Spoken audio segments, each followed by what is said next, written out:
I think it's very important for consumers or customers to understand Braid when they're making a purchase, and quite often we get asked questions like, which one should I use? I used to have £20 on my spool, but I'd like to go to a £30, or I use £8 and it's very strong.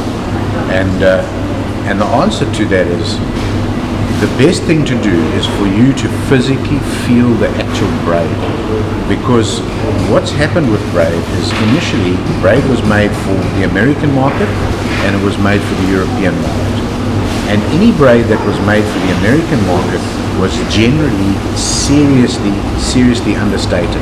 So if they said it was £8, it was probably £20 and maybe even a bit more.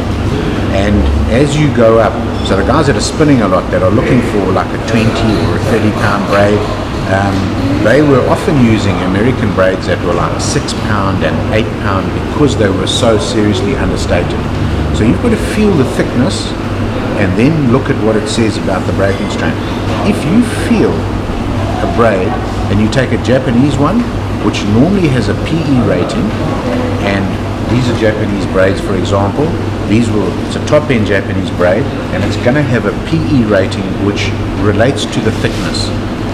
The measurement is very difficult to go by, because when you measure a braid, it flattens it. So don't go by the measurement. Look at what it says the breaking strain is. Ask yourself, is this an American or a Japanese orientated braid? Japan and Europe are pretty much the same. They will give an accurate breaking strain.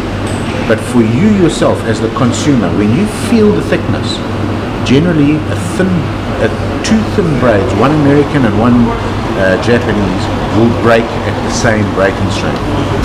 They are all made out of very similar stuff, and there's basically 3 grades, and the top end one might be a little bit thinner, but rather feel it for yourself. So here we've got European orientated and Japanese orientated braids, and then we'll show you some American braids now. So here we've got a whole lot of brands that are American orientated. They designed primarily for the American market, so they are generally all understated. So the nice thing though is that you'll see here, you can actually feel it. Most of these braids will have a little sample sticking out of the side of the packaging, so that you can actually feel it. And whatever you see on here, if it says it's £8, understand that it's probably a lot more. So the best way to try and work out whether it's suitable for your application is to actually feel the braid. When you feel the braid as well, you must remember that there's 2 different braids in the market. There's an 8 weave and there's a 4 weave. The 8 weave is a much smoother braid, and generally in your heavier braids you want to use an 8 weave. The 4 weaves are great for very light applications. If you're bass fishing or you're fishing around structure, the 4 weave is a lot more resilient to abrasion resistance. So you can go in and you can fish a 4 weave in the lighter braids up to about £20.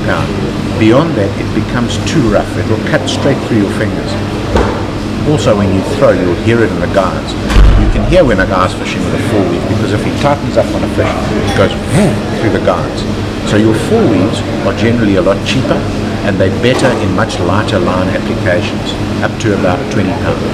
Beyond that, you definitely want to go for an 8 weave. Guys, hopefully that makes your purchasing of braid a little bit easier if there's not a salesman to help you guide you through the whole thing.